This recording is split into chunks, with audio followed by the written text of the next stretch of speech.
श्याम के बिन अब रहा जाता नहीं, श्याम के बिन अब रहा जाता नहीं। हाल दिल का अब सहा जाता नहीं, हाल दिल का अब सहा जाता नहीं। श्याम के बिन अब रहा जाता नहीं, श्याम के बिन अब रहा जाता नहीं।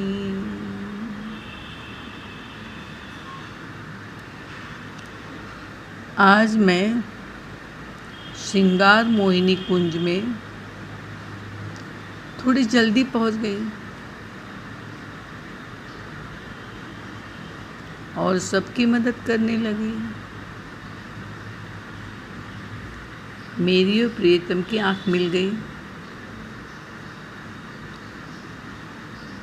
और तभी उन्होंने मुझे इशारा किया। मैं उनका इशारा समझने की कोशिश करने लगी। प्रियतम ने फिर इशारा किया।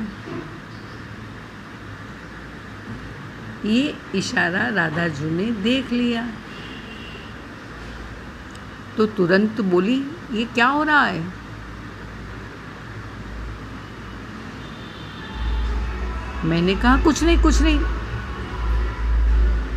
प्यारी जी बोली, ऐसे नहीं चलेगा, बताना पड़ेगा क्योंकि मैंने देखा है। मैंने कहा, गीता जी में प्रियतम ने एक श्लोक में कहा है कि सर्वस्य चाहम हृदि सन्निविष्टो मत्त स्मृतिर ज्ञानम अपोहनम च, यानी मैं सबके हृदय में रहता हूँ और मुझसे ही सबको स्मृति, ज्ञान और अपोहनम यानी विस्मृति होती है। तो मैं कुछ भूली हूँ तो प्रियतम मुझे उसकी स्मृति करा रहे हैं। राधे बोली, क्या याद कराया? मैंने कहा, आज जो लीला करनी है वो याद कराया। राधे कहती है, हमें भी तो बता। मैंने कहा, मैं आप सबको तो बताऊंगी पर यहाँ नहीं। कहाँ बताओगी? अरे नित्य नवल निकुंज में, जहाँ प्रियाजू आप भगवान हैं और प्रियतम आपके पुजारी। ये सुन राधे शर्मा गई। ललिता जी बोली, तब तो बड़ा आनंद आएगा। चलो चलो सब वहीं चले। सब नई लीला होने वाली है ये सुनकर उत्साह से भर गए और मैंने युगल सरकार को चरण पादुका पहना दी और सब नाचते गाते बजाते सेवा करते शोभा यात्रा निकाली। जय जय श्यामा जय जय श्याम, जय जय श्री वृंदावन धाम, जय जय श्यामा जय जय श्याम, जय जय श्री वृंदावन धाम। और थोड़ी देर में वह नित्य नवल निकुंज आया। निकुंज में ललिता राधे को ले गई। ये निकुंज के भीतर मुख्य सखिया और प्रियतम ने प्रवेश किया। अनंत सखिया हर बार की तरह दूर खड़ी। ये निकुंज में क्या लीला हो रही है वो जो सखी जहाँ खड़ी रहे वहीं से दिखता, ऐसी व्यवस्था थी। किसी से कोई पर्दा नहीं था। पर्दा तो काम लीला में होता है, काम लीला में, पर ये तो अकाम परमात्मा की शुद्ध प्रेम लीला है। दिव्य वृंदावन में श्री राधा जो हर पल यही सोचती है कि श्री कृष्ण को कैसे सुख दूं, और सखिया सोचती है कि हम इस प्यारे युगल को कैसे सुख दें। आज सखिया युगल को विशेष सुख देने वाली है। सखियों ने एक पलंग बिछाया, उस पर श्री जी को बैठाया और चरणों में चौकी रखकर उसके ऊपर कान्हा जी बैठे पुजारी बन के। हम सब सखी सामने बैठी। ललिता जी बोली, अब तो लीला बताओ शर्मिली। मैंने कहा, ध्यान से सुनो, आप सबको भी ये लीला याद आ जाएगी। धरती पर अवतार काल में आप सब तो साथ में ही थी। एक दिन श्री कृष्ण प्रेम सागर में डूबी प्यारी जू दीवानी हो रही थी।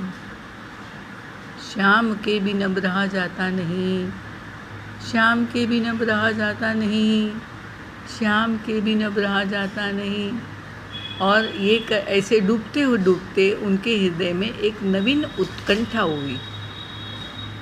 और आप सब सखियों से कहा, हे प्यारी सखियों, किसी लीला गोदनहारी को पकड़ लाओ।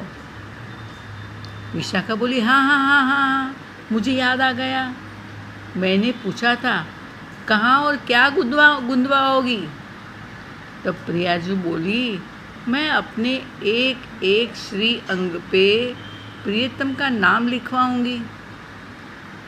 मैंने उछल कर तुरंत कहा, हाँ हाँ, वही लीलहारी की लीला करेंगे, लीलहारी की लीला करेंगे। ललिता बोली, तब तो लीलहारी श्री कृष्ण जी बन आए और प्रियाजू के अंग अंग पे अपना नाम लिख दिया था। सारी सखियाँ बोली, हाँ हाँ।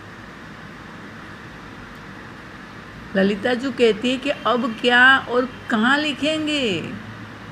उनके श्री अंग पे तो नाम लिखे हुए अभी भी हैं।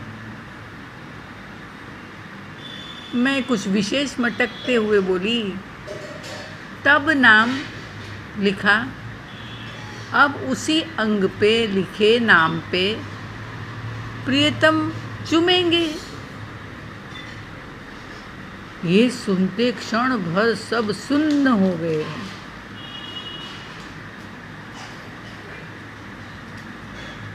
फिर इतनी जोरों की तालियां बजी, इतनी जोरों की तालियां बजी, सारी सखियां उठ उठ के नाचने लगी, घूमने लगी, झूमने लगी। आनंद आनंद आनंद, शर्मिली आनंद।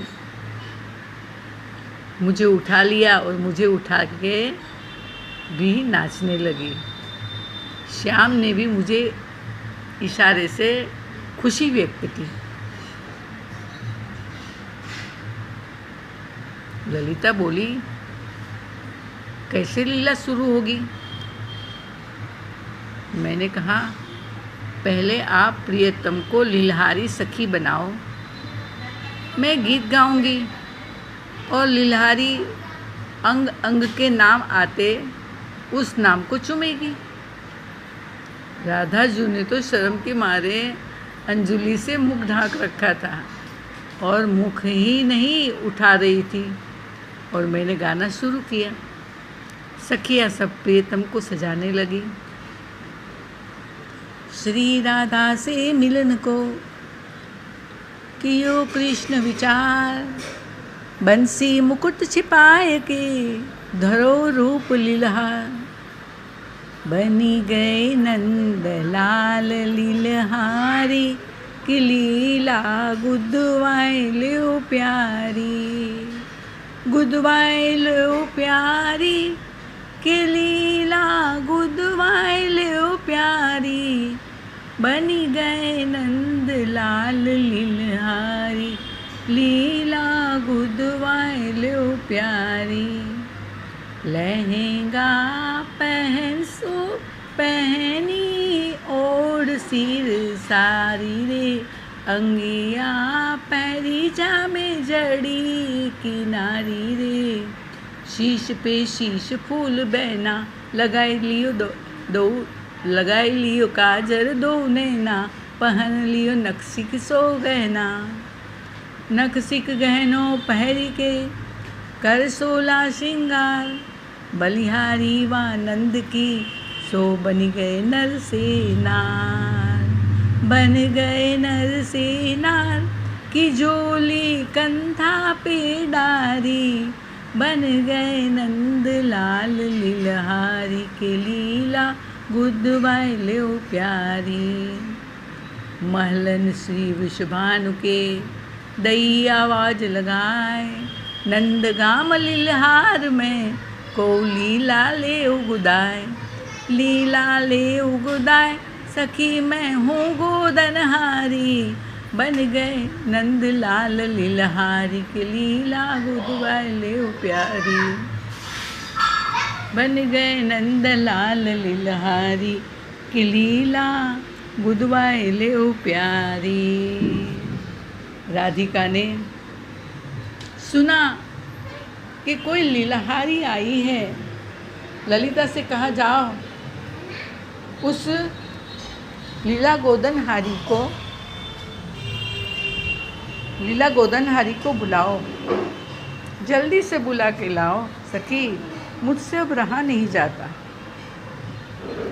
विशाखा जी दौड़ी और लाई लीलाहारिन को रूप लखी श्री विषभानु कुमारी, हंस हंस के कहने लगी लई पास बैठारी, लीला मोतन गोद सुगड़ किसी गोदनहारी री, बन गए नंद लाल लीलहारी कि लीला गुदवाइल ओ प्यारी। श्री कृष्ण जी ने श्री राधे को आलिंगन में कस के बांध मुख से हाथ हटा के चूमना शुरू किया और सबकी धड़कन तेज हो गई। शीश पे लिख दे श्री गिरधारी जी, माथे पे लिख दे मदन मुरारी जी, गगन पे लिख दे दीन दयाल, नासिका पे लिख दे नंद जी को लाल, कपोलन पे लिख कृष्ण गोपाल, शवनन में लिख सावरो, अधरन आनंद कंद, थोड़ी पे ठाकुर लिखो, गले में गोकुल चंद। फिर राधा को लेटा के छाती पे लिख छेल, दो बाहन पे बनवारी, बन गए नंद लाल लीलहारी कि लीला गुदवाइल ओ प्यारी। हाथ पे हलधर जू को भैया जी, उंगरीन पे आनंद करैया जी, पेट पे लिख दे परमानंद, जांघ पे लिख दीजिए गोविंद, नाभि पे लिख दे श्री नंदनन, घोटुन में घनश्याम लिख, पिंडदिन में प्रतिपाल, चरणन में चितचोर लिख, नख पे नंद को लाल, रोम रोम में रमापति राधा के बनवारी, बन गए नंद लाल लीलहारी लीला गुदवाइल ओ प्यारी। लीला गोद प्रेम रस आयो जी, तन मन को सब होश गवायो जी, खबर जोली झंडा की नाय, धरण पे चरण नहीं ठहराए, सभी सख सब देखत ही हर्षाए, देखत सखी सब रह गई, झगड़ो निरख कर फंद को बीसो विसे दिखे सखी चलिया है ढोटा नंद को, अंगिया में बंसी छिप रही राधे ने लई, निहार के है प्यारे से प्यारी मिली, बेटे है बुझा पसार के। और दोनों अदृश्य हो गए, दोनों अदृश्य हो गए। लेकिन सखियों की क्या दशा थी। इतना सुंदर दृश्य देख के सभी सखियों को नशा चढ़ गया और होश न रहा। होश था तो केवल मुझे, मैं तो वापस भागने चली, क्योंकि मुझे पता था होश में आने के बाद क्या होगा। मैं भाग रही थी, चोरी से भाग रही थी, लेकिन उसी समय ये युगल जो वहाँ अदृश्य हुआ मेरे सामने प्रकट हो गया और कहा, मुझे पकड़ लिया, मैं भागना चाहती थी। दोनों कहने लगे, तूने आज हमें विशेष सुख दिया है शर्मिली, तो तुम्हें भी हम सुख देंगे। मैं नाना करती रह गई, मुझे कुछ नहीं चाहिए, मुझे कुछ नहीं चाहिए। और दोनों ने मुझे आलिंगन करके मेरे गालों को चूमा और दोनों अदृश्य हो गए। और मैं भी दोनों के प्यार भरे चुम्बन का नशा लिए धरती पर आई। अब अनधिकारी व्यक्ति अगर ये लीला सुनता है तो उसे ध्यान रखना है कि इस लीला को कोई अश्लील ही अश्लील समझेगा, क्योंकि आलिंगन और चुम्बन ये तो कोई भी किसी भी अपने अतिशय प्रिय व्यक्ति से कर सकता है, वस्तु से कर सकता है, तो क्या वो अश्लील हो गए? कभी नहीं। जैसे पुत्र को आलिंगन चुम्बन माता पिता करते हैं ना, पास पड़ोसी करते हैं, आसपास की लड़कियां बच्चे करते हैं, तो क्या वो वासना है कि प्रेम है? सखी सखी को गले लगा के चूमती है। अरे प्रियतम की अपने प्यारे प्रभु की चीज़ों को देख देख के हर्षित हो भक्त उसे चूमता है, छाती से लगाता है। मंदिर की सीढ़ी देखते ही भक्त उस सीढ़ी को चूमता है, मूर्तियों को चूमता है और संत सद्गुरुदेव के चरण को भी चूमता है। और सद्गुरुदेव भी अपने हृदय से उस अच्छे वाले शिष्य को गले लगाते हैं, उसे चूमते हैं। इसलिए आलिंगन और चुम्बन को कोई भी अश्लील न समझे। और ये लीला आप, यही आनंद आप नाम लिखते समय भी पा चुके हैं। बस इतना कहते वाणी को विराम देते हैं। राधे राधे।